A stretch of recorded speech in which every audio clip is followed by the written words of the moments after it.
Hello, people. I need to talk to you about someone. This guy right here.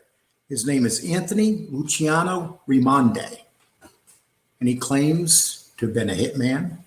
He's claimed to have killed 300 people in Vietnam. He's claimed that his father was one of the people that shot Anastasia, Albert Anastasia, and also Joey Gallo outside of Umberto's Glam House. He said that both times his father delivered the final kill shot. I did some research on this guy, and the most amazing thing is that Vlad TV, he's been on Stack's show several times. It's so easy to prove this guy is full of shit about like 90% of the stuff he says. And the fact that he's out here, the fact that these shows like Vlad TV put him on. And all they need to do is tell someone in the back room, hey, check up on this guy. There's some stuff that just doesn't make sense. And when Vlad was questioning him, you could hear in Vlad's voice that he didn't believe him, but instead of following up and saying, wait a minute, something here does not make sense. So here's what I'm going to do. I'm going to break this down. I'm going to tell you why this guy's a fraud and what that absolute proof is. Now, yesterday, I don't want anybody to think that, I'm stealing a show from Paul Sicilian, because he did a show on this gentleman yesterday. But he covered the basics, which is really nice, but I'm going to cover it deeper. And after watching Paul Sicilian's show, I said, let me check on this guy a little bit more. And I've come to a super conclusion that you people aren't going to believe. Johnny A-Light looks like the most honest guy in the world compared to this guy. That's scary, isn't it? I mean, this dude is like the total fraud. Everything that comes out of his mouth is a lie. Maybe 5% of what he said may be true. But if you check into him, and I'm going to show you the evidence to show you that this guy is a fraud. And Stacks, I'm going to ask you something. You had this guy on your show 3 times and you sat back and smiling and shaking your head. He was telling you stuff. You had to know it was bullshit. I mean, this guy is a total fraud. So he claims he was born in 1953. Okay. So we're gonna pull up this article right here.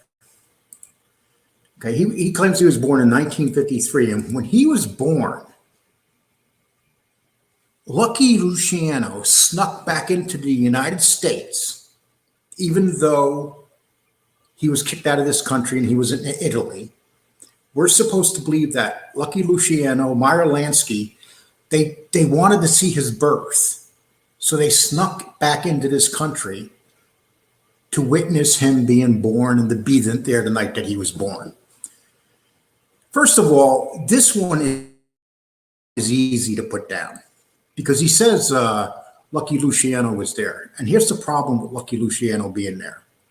At that time, Lucky Luciano had a lot of issues going on.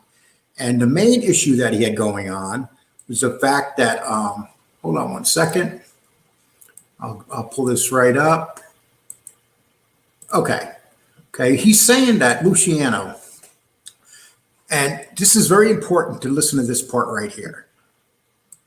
Okay. In 1952, the Italian government revoked Luciano's passport after complaints from the US and Canada enforcement officials. On November 1st of 1953, an Italian judicial commission in Naples applied strict limits on Luciano for 2 years, where he could not leave the country. Every Sunday, he had to check in with the police department. Every Sunday. So this proves that he's lying about that part. Lucky Luciano was not at his birth. Big time lie guy. And I'm sure, a matter of fact, I would say I'm positive that Meyer Lansky wasn't at your birth either. Okay. So, and you keep saying this, and no one calls you on it. And this is the easiest thing to call you on. The fact that there's no way Luciano could have been there. Okay, so we're going to go here, and he helped kill the Pope, poisoned the Pope. And then after he poisoned the Pope, they knew that he wasn't going to die. So the cardinals and everybody, they got together, they got hookers and stuff, and they had a big party in the Vatican. He literally said that. Okay. Raimondi, the nephew of legendary Godfather, Lucky Luciano, claims he was recruited to murder at the age of 28 by his cardinal cousin Paul Marcinkus, who ran the Vatican Bank. I stood outside the hallway of the Pope's quarters when the tea was served, he writes, adding that he put a drug into the tea to poison him. I've done a lot of things in my time, but I want there to be room when they killed the Pope. I knew that would buy me a one-way ticket to hell. I hate to break the news to you, dude, but you already got a one-way ticket to hell. You're 67 and you're still bullshitting and saying all this stuff is true. Okay. They used Valium and a deadly toxin so to kill the Pope so there was no pain, they said. This article has Raimondi 69, even though he claims to be 67 now. So there's like a 2-year difference in age. So with this guy, you don't even know how old he is. And ultimately, John Paul decided not to act because he knew he would die. Raimondi told the Post that he went on to become the second longest serving pontiff in model. Even though they poisoned the Pope, he went on to become the second longest Pope ever. So basically it didn't work. This is Lucky Luciano. This is the guy that was supposed to be at his birth, which we know is bullshit. So that's totally out the window. Then he says that he was, when he was 16 years old, he shot a guy 13 times in the head and killed him. And he was arrested and he was sent to prison in Atlanta. He was sentenced and sent to prison in Atlanta. And 2 days later, William Kunstler, the great lawyer William Kunstler, came down to Atlanta and made a deal with the Army to send him into the Army. So that would make this guy at this time, this would make him approximately the age of, let's just say he was born in 53. That would mean that he was 17 years old. So he's 17 years old. They go down there and they get him and they take him to the Army. They decide to drop the murder charges on him. This is what this guy's saying. They take him to the Army. And within a couple of days, he learns to become a sniper. He said he was so good that he became a sniper. I have 3 children that are in the military. I would wager to bet this guy was never in the military. And if he was in the military, it wasn't for that long of a period of time. So we're talking about when he's 17, 18 years old. They don't teach 17, 18-year-olds to be snipers. Then also, he was a high school dropout at the age of 16. Being a sniper is a very different type of thing. You have to be very intelligent to be a sniper. You don't just pull a trigger. A lot of things involved. So this guy's trying to say he was a sniper and that he killed 300 Vietnamese. 300 while he was there. Let me put up his picture just so you can see him, because this guy, it's literally comical what this guy's saying. And the fact that anybody would believe this man is like even worse when you really think about it. So here he is, this guy right here, this great killer right here. So he goes in, he kills 300 guys. He says in a 2-year period as a sniper. First of all, in the history of the United States military, there's never been a sniper that killed 300 men. There was one sniper, and that sniper was Japanese, and he had 500 kills. No American ever had 300 kills as a sniper. And then when someone challenged him on it, he said, well, sometimes I used other weapons to kill lots of people in the hut at one time. Dude, if you're a sniper, that is what you are in the military. They don't have you doing other stuff. You are a sniper. So you're lying about that. Here's my challenge to you. Show us your medals that you were a sniper. Show us your uniform. Show us anything. Show us that you have a VA card, that you go to the Veterans Hospital. Nobody ever asks you for this stuff.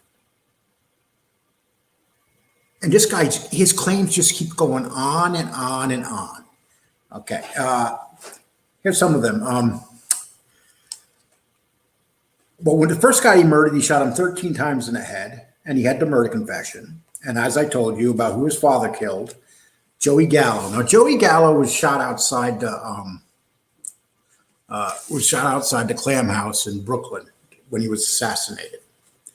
And now he's saying that his father came up and did the final shot. And throughout history, it's known who killed Joey Gallo. Okay, and that also, when you go into Lucky Luciano never came back into the United States. The United States despised him. They did not want him back in the country. And back then, they literally had ways to keep you out of the country, especially if you couldn't travel abroad. So that is a lie. Okay, we also proved that you did not kill 300 people. That is a lie. Now, we got some more lies to get on this guy. It doesn't stop. It goes on and on and on, and nobody challenges him on anything. When he was on Stack's show, Stack's was smiling and was like, wow, you really did that? And you could tell. And then when people were actually writing in and saying, there's no way this guy's a fraud, he's full of crap, and Stack's was just smiling and overwhelmed with excitement and didn't even figure to ask these guys some questions that would make sense. You know, and it goes, well, okay, let's find out some more stuff here. There's so much stuff, you know, this is what the thing is. If there's so much stuff, you don't even know where to start. And I'm going to give you some of this stuff right here. Okay. Okay, so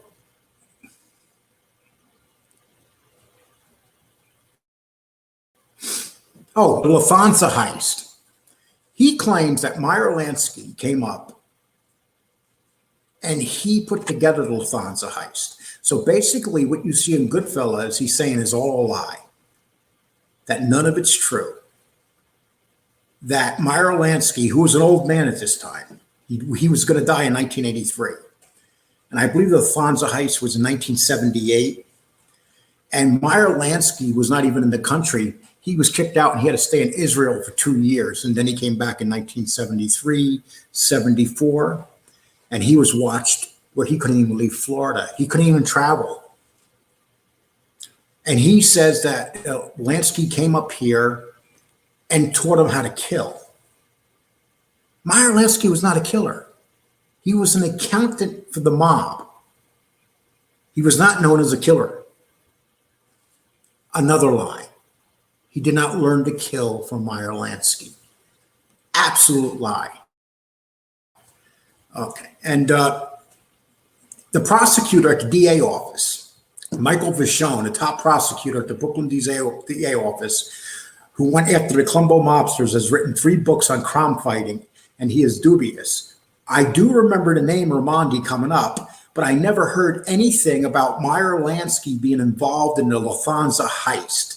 But there's no way to verify anything this guy's saying. So this is an author of 3 books. So, and there's nothing to verify. So he's claiming also, they asked him how many people said he murdered here in the States. He said it was more, like another 100. So this guy was a mass murderer, he's claiming, and he was running around. But here comes the funniest part, people. And here's what he says, why he avoided prosecution for years. Because he and his crew paid millions of dollars of his loan sharking and clubs to Mayor Ed Koch, with Koch's aide Bess Meyerson acting as the bag lady. I don't know if you people are New Yorkers, if you remember Ed Koch and Bess Meyerson, but I do because I was in New York back at that time. So he's saying that this woman, Bess Meyerson, was a bag lady and would go pick up the money. He says, we have illegal casino Shylock money, and Koch got a piece of everything. We never had a problem, he writes. I'll take a package to Bess and bring it to a friend's house where she would come and collect it. So he were supposed to believe that the most powerful person in New York City, the second most powerful person, Bess Meyerson, came to their, wherever they were, club. I doubt he was in any club with anybody, but they came to pick up bag money from him to take back to Ed Koch. It doesn't stop. Raimondi, and it says, and she would just put it in her briefcase and leave.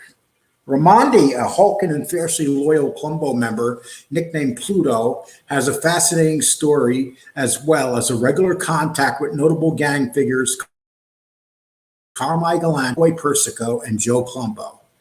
He alleges he dodged life in federal prison for murder he committed as a teen in Brooklyn after the Army recruited him, and I already told you that part.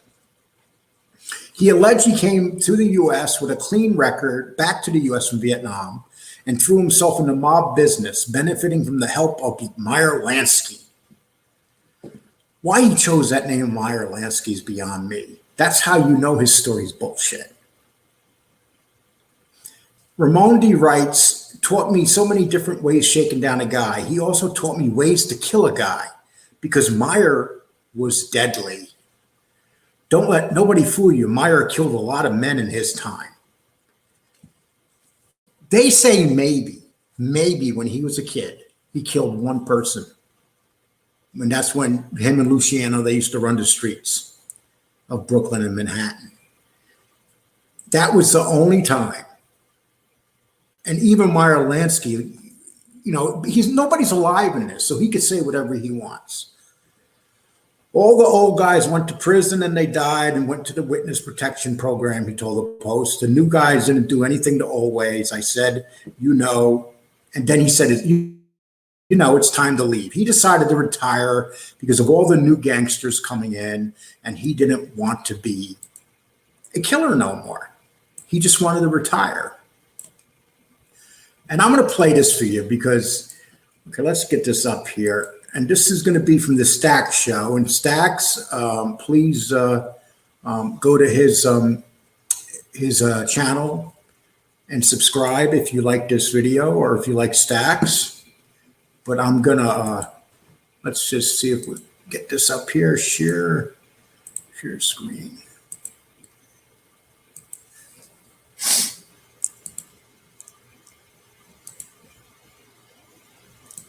Okay, I'm just going to play this part right here. I want you to listen to what he says. This is Anthony Luciano Raimondi. Okay. Him on the compound, he would call, come on, come with me. And I'd go here and there. What I'm saying? Fucks with this guy. When they were training the guys, he had me on the side. He used to train me separate. I became his prize fucking pupil. Because I didn't rat on him, this guy took me under his wing. I was like his son. Yeah, this guy taught me so much shit how to. I could kill a person with a paperclip. That's what this guy taught me. All right, that's how this. But this guy, they figured this guy had at least 2,000 confirmed kills. You know what you're talking about? 2,000 confirmed kills.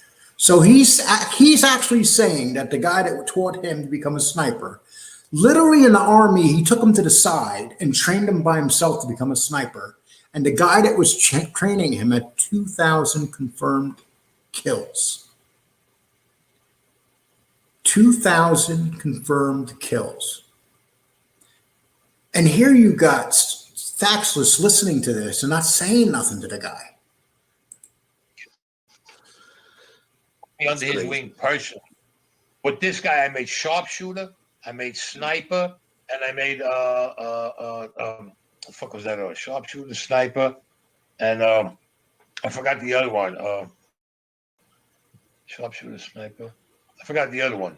I made it all in one day. And I became a fucking sniper. That's how good I was. He became a sharpshooter and a sniper in one day. In one day. Anybody listening to this that's been in the military, they know how difficult the military is and what training's like. When you become a sharpshooter, there's a special school they send you to, one in Fort Benning. And at that time, it may have been Fort Dix. I'm not sure.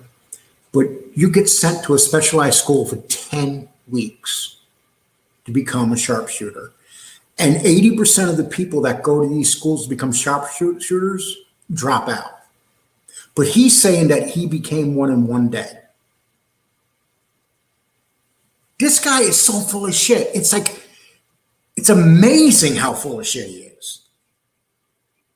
And Stack should be ashamed of himself for he brought him on 3 times.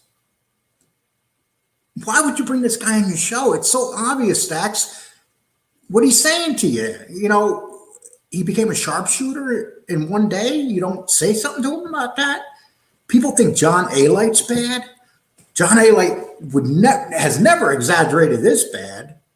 Granted, he exaggerates, but this guy takes the cake. This is just ridiculous. Was with this guy. Wow. He taught me how to fight with the hands, with a knife, handgun, how to shoot, the rifle. I mean, you name it, he taught me. And he was with me all the while I was in Nam. Yeah. He was with me all the while I was in Nam. Yeah. This guy was unbelievable.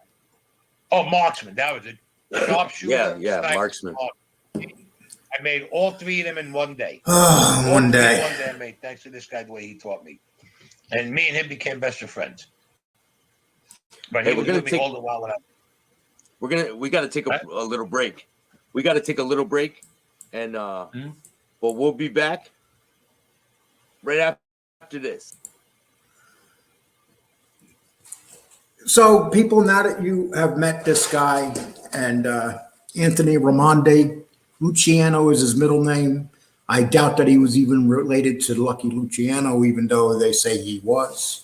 I looked at Lucky Luciano's life and his relatives. There was really nothing to tie these two together. If you go and read about Lucky Luciano, his family and stuff, I believe that he said it was his grandmother that Luciano was the brother. And the problem is he had one sister who died young. So that sounds like it's a bunch of BS too. And, usually I don't do videos like this, but watching this guy, and then there was this one guy that was in the military, and he questioned him, and this guy got mad at him and started fighting with a military man because he couldn't name the type of guns that he used, what kind of rank he was.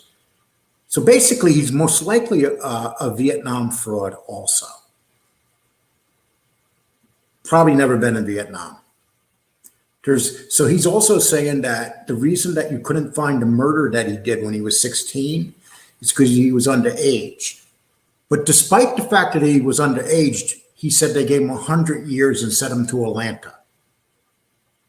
And then William Kunstler came down and got him out. I'm going to tell Anthony Raimondi, please come onto this show. Because I'm calling you out, dude. You're lying, my man. You're lying big time. The fact that Vlad TV took you on, Vlad, they took you on and they let you speak about this stuff. And just sit there and let you speak and speak and speak. The fact that you even get a platform anywhere when it's so obvious you're lying about so many things. Even if you were some type of gangster, and if you committed murders, there's only one way you could not have been charged with those murders, and that's if you were a rat. But I got a feeling that you did none of these murders. You're 67 years old. You wear sunglasses, got a big cigar. You got the pinky ring on. You got the gold chains around your neck. You got the whole part going on. But that's just not what the old timers did. They're not that obvious, dude. You're trying too hard. So you guys tell me what you think. Do you think that this guy's the real deal? Or do you think he's a fraud? If you have some information that you have on him, let me know about it. Stax is supposed to be on the show tomorrow night at 6:30. 7 o'clock, I'm sorry, 7 Eastern. And I sent him an email and I asked him to come on the show again. So if Stax is here, I'm going to talk to him about this guy. I'm going to say, Stax, why didn't you challenge this guy at all? Do you believe this guy's stories? I have a funny feeling Stax didn't believe him. Yeah. Nobody in their right mind, if you're from the streets, you know a bullshitter, and this guy's a bullshitter. And he likes to curse about anybody that challenges him. So here's what I'm telling you, Anthony. If you want to curse about me, that's fine. But my challenge is for you to come here and let me ask you these questions. And if you're pretending that you're a Vietnam veteran and that you're a sniper, shame on you. Shame on you. Okay, people, that's my video for tonight. I'll be live tomorrow at 7 o'clock. And tell me what you think